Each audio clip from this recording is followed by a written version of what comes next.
Day 14 and I'm off to Gandia. I'm hoping it's going to be a nice easy ride, but I fear there is going to be a few hills on the way.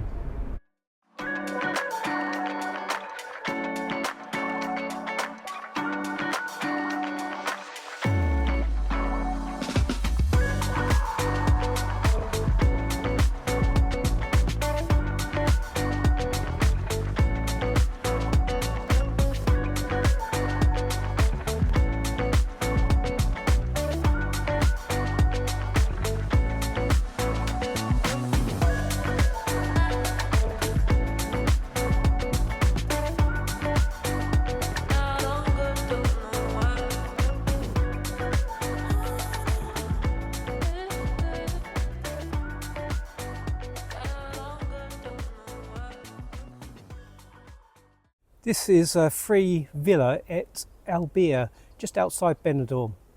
It's a wonderful sort of place. I came here last year with my daughter, so it kind of has special memories. But it kind of makes me think, this is Roman. 2,000 years ago, what we think and feel is probably not very different from what people thought and felt 2,000 years ago. You know, the same values. We want to raise kids, we want to get on in life, we want to be fairly comfortable in life and do the things we want to do, eat good food, that sort of thing, be free from poverty. So those essentials probably haven't changed that much. But what has changed, and especially now, is technology. We're on the dawn of AI, as everyone knows, and that's going to rapidly change our lives over the next 5 years, I believe. And while I'm concerned, as everyone is a little bit concerned about where AI is going and what it might do and how it will be used, there's also huge amounts of benefits that come from tech, especially AI. I mean, when I'm thinking about how my daughter will live in the future, some of the technological advances are really going to make it so much easier for her to live independently.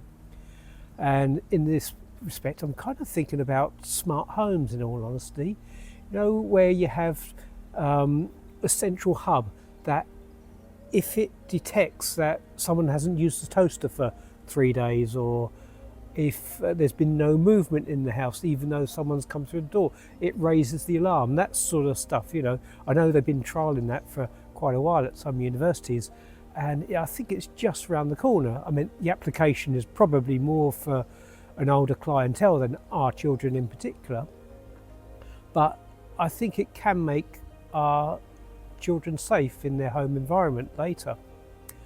And we've started using a home hub. You know, we use Alexa, but it's essentially has our security cameras outside, has our smart doorbell.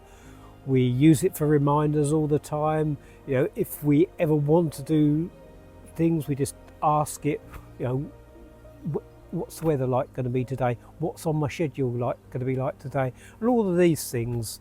And so it doesn't, I don't think it'd be that long before the smart hub will hold all the things like our recipes. As you know, we've created a recipe menu, my daughter and I, and made a course out of it. But a lot of what we've done could be held on a smart device like that. So when my daughter cooks, she just says, what's the ingredients for such and such, and you know, it come up straight away. So I think that's going to be another good application of technology in the future. And the other thing is, we don't really think about our phones as, well, we think about them as technology, but we don't really think about them as mini computers, because that's what they are. I mean, I was once told that your average mobile smartphone has more computing capability than NASA had in the 60s to send people to the moon. So yeah, the mind boggles, doesn't it? But you know, you think about when my daughter's out, if she's lost somewhere, she just gets out Google Maps, or if she wants to know the bus timetable, she gets the map out. I mean, I remember when I was young, if we were meeting people, it would be a case of we make an arrangement with the landline phone at home, and then it was always a bit of potluck as to whether whoever we were meeting was there on time, or whether it got delayed, and there was no way of communicating. So these things have really changed our lives, and I think technology like this is going to change the future of our children's lives as well.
Just had one of those long killers of a hill.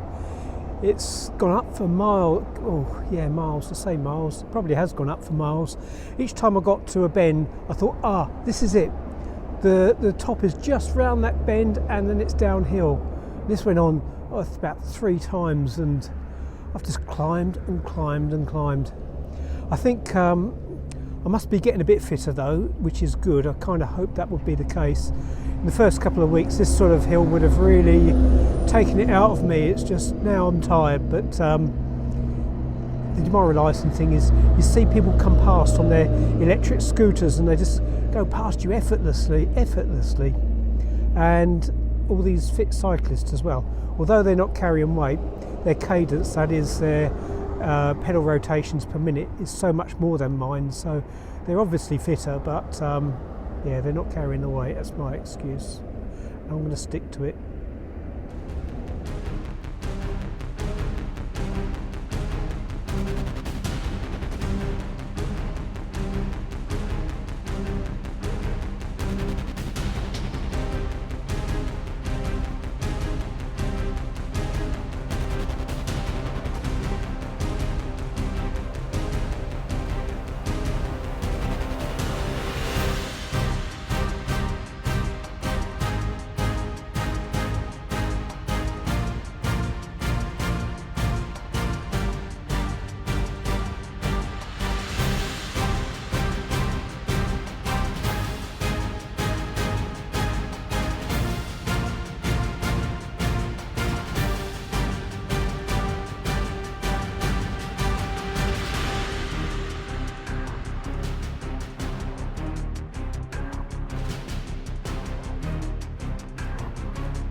Today's been quite demoralising, I suppose. The other side of the big hill, there was no wind, but there was that big hill that I climbed and climbed and climbed. Since I come down the other side of that hill, it's just been a strong headwind all the way. Actually, it's just, I don't know which is worse actually. This might be because you get this, even when you're on a little bit of a downhill slope, you're still pedalling to keep going forward. So yeah, I just hope the wind changes direction.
Well, I've arrived in Gandia. It's been a day of two halves. I suppose most days are really, but this one for me, the morning was just uphill. This afternoon was just strong headwinds. It's quite an uneventful day in the sense of cycling. The roads were fairly nondescript. I couldn't have the option of following the beach today, so the landscape wasn't exactly exciting to the right, and inland it wasn't much better either. Probably the biggest event today was I almost got knocked off, really almost got knocked off. Going round roundabouts, I'm still not instinctively driving on the right hand side of the road, so if a Spanish driver wasn't right on his game this morning, he stopped in an instant. If not, I would have been under his wheels, so I kept myself lucky there. Today's route looks quite simple. It looks as though I avoided all the hills, but I really didn't. This was it from Benidorm to Gandia. Summary after day 14. Today's ride was 53 miles, which brings the total up to 563, leaving 437 left. The elevation today was 492 metres, which is 1,614 feet, bringing that total to 6,550 metres, which is 21,489 feet. From the map, it looks as though I'm about halfway. If you have liked this video, please like and subscribe.